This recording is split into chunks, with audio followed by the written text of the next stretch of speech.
अंग्रेज हिंदुस्तान के अंदर आया है तिजारत की गर्ज से नहीं, बल्कि यहाँ के रहने वाले बाशिंदों को अपना गुलाम बनाने के लिए गुलामी के जंजीर में उन्होंने जकड़ दिया था। हर मुसलमान को उनकी जमीन उनसे छीन ली गई, हर गैर मुस्लिम से उनकी जमीन उनसे छीन ली गई। एक मुसलमान और गैर मुस्लिम के दरमियान में लड़ाई झगड़े पैदा करने लगे। जो जमातें मिलकर थी उनके दरमियान नफरतें पैदा कर दी। तो अंग्रेज इस गर्ज से दुनिया के अंदर जो है हिंदुस्तान के अंदर आया। लेकिन कुर्बान जाए अकादरीन पर, उलमा देवन पर, कि उन्होंने सन 1601 में जब हिंदुस्तान के अंदर अंग्रेज ने अपना पूरा अड्डा जमा लिया और अपनी पूरी ताकत जो है हिंदुस्तान के अंदर झोंक दी और अपना जो है उन्होंने हुकूमत कायम कर दिया। उस वक्त उलमा देवन ने ये चाहा कि कैसे अंग्रेज से जो है हमारा मुल्क को आजाद कराया जाए, इसके लिए क्या करना चाहिए, कैसे कुर्बानी देनी चाहिए। तो मेरे मोहतरम बुजुर्गों दोस्तों, जैसे ही दिन बीतते गए, साल बीतते गए, उलमा कराम ने आपस में मीटिंग रखी, मशवरा रखे। इसके लिए बड़ी बड़ी जमातों को बुलाया गया कि कैसे अंग्रेज से मुकाबला किया जाए। हर साल के अंदर किताबों के अंदर आता है कि हर दिन जो है 80 उलमा को फांसी के फंदे पर लटकाया जाता।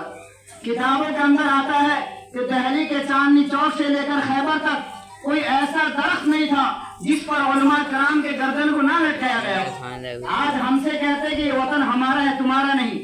मेरे मोहतरम बुजुर्गों दोस्तों, जैसा कि तराने के अंदर बच्चों ने पढ़ा कि मजहब नहीं सीखा था आपस में बैर रखना, मजहब नहीं सीखा था आपस में बैर रखना। हिंदी है हम, वतन है हिंदुस्तान हमारा। इससे मतलब पता ये चला कि हिंदुस्तान हम सभी का है, इस पर कुर्बानी हम सभी ने दिया है। तो सन 1601 के अंदर उलमा कराम ने मशवरा किया, उसके बाद मीटिंगें तय की। जैसे जैसे वक्त चलता रहा, सन 1857 का जमाना आया, उसके बाद जंगें जारी रही। शामली का मैदान था और जो है बहुत सारे जंगें हुई, जिसके अंदर उलमा कराम जो है अल्लाह के रास्ते में अपने आप को कुर्बान कर दिया। जैसे जैसे वक्त बढ़ता गया और अंग्रेजों का जुल्म बढ़ता गया, तो उलमा कराम ने वैसे ही मुतवज्जह हुए।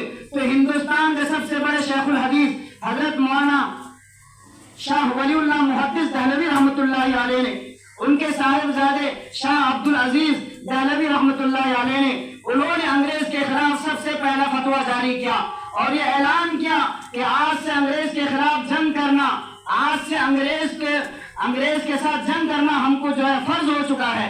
तो उसके बाद जंग शुरू हुई। जंग होते होते उसमें मुसलमानों ने कुर्बानी दी, यहूदियों ने कुर्बानी दी, सिख ने कुर्बानी दी, गैर मुस्लिमों ने कुर्बानी दी। इस तरीके से तमाम मजहब के ताल्लुक रखने वाले तमामों ने कुर्बानी दी। कुर्बानी देने के बाद 1947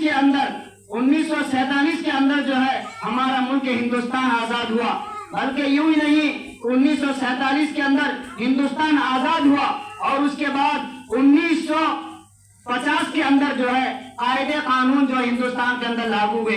तो मेरे मोहतरम बुजुर्गों दोस्तों, बताने का मकसद यह है कि जमहूरी मुल्क तभी कहा जाता है कि यहाँ कायदे कवानीन सभी के लिए बराबर है। एक मुसलमान नमाज पढ़ने वाला तो वो अपने मजहब को छोड़ नहीं सकता, गैर मुस्लिम वो मंदिर में पूजा करने वाला उसको कोई रोक नहीं सकता, वो अपना ताल्लुक है, ये मजहब अपना है। तो इसीलिए जमहूरी मुल्क इसीलिए कहा जाता है। यहाँ गंगा जमुना की तहजीब मानी जाती है और यहाँ का शानदार तहजीब और आपस में मोहब्बत और मेल चलन को हम इसी तरह जो कयामत तक जारी और सारी रखना है। इसीलिए हिंदुस्तान को हिंदुस्तान कहा जाता है कि यहाँ हर रंग का जो है आपको मिलेगा। इसीलिए मेरे मोहतरम बुजुर्गों दोस्तों, आपस में मोहब्बत के साथ, मिल जुलन के साथ, चाहे गैर मुस्लिम हो चाहे मुस्लिम हो, वो भी हमारा भाई है।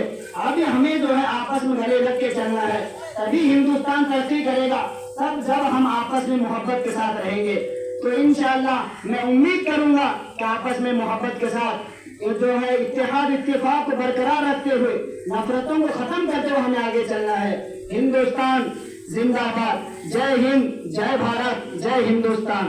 अब इसके बाद जो हमारे मदरसा हाजा के तालिबात जो आपके सामने हिंदुस्तान के बारे में 2-4 जो है अशार पढ़ेंगी, इसको बगौर समाप्त फरमाएं और उसके बाद इंशाअल्लाह जो है चंद बातें कह करके निज़ाम को मुकम्मल किया जाएगा।